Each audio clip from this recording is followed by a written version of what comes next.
Saya baru saja membaca sebuah berita yang sangat mengenaskan dan mengerikan. Dan setelah baca berita tersebut, saya sedikit mengeluarkan air mata. Memang lebay, tapi ini bentuk kecintaan dan kepedulian saya yang sangat besar terhadap kondisi negeri ini. Jadi beritanya itu tentang negara Kamboja yang kita tahu bahwasannya di sana perjudian sangat marak, tapi ternyata dalang dibalik maraknya perjudian yang terjadi di Kamboja adalah para pengusaha dan politikus yang berasal dari Indonesia.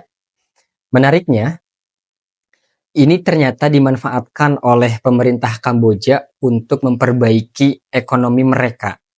Sehingga ketika ada investor yang berasal dari Indonesia untuk membuka judi di Kamboja, pemerintah Kamboja mensyaratkan agar mereka tidak hanya membuka judi udara atau online, tapi juga disyaratkan harus memiliki kantor kasino darat atau judi offline. Banyak sekali akhir-akhir ini migrasi WNI ke Kamboja.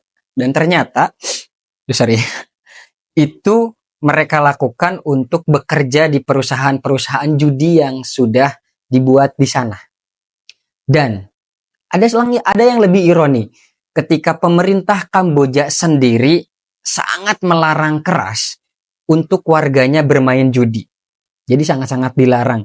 Karena mereka sadar bahwa mereka masih miskin, negara mereka masih kecil, sehingga kalau mereka kemudian memainkan judi online maupun offline, itu akan menyengsarakan negaranya, itu akan menyiksa baik jiwa maupun raga orang-orang atau warga negara Kamboja.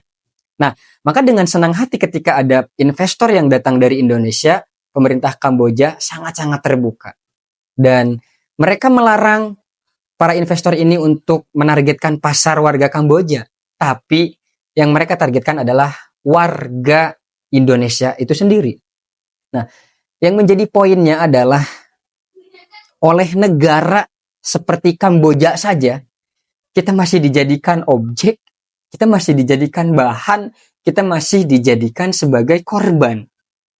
Bayangkan bagaimana kita mau bertarung melawan Tiongkok, bagaimana kita mau bertarung melawan Amerika kalau menghadapi politikus dan pengusaha Indonesia yang kemudian melakukan usaha judi di Kamboja saja, kita tidak mampu, pemerintah kita tidak sanggup. Apa yang kemudian kita harapkan untuk melawan Tiongkok, Amerika, dan negara-negara besar lainnya? Lawan Kamboja aja dulu lah.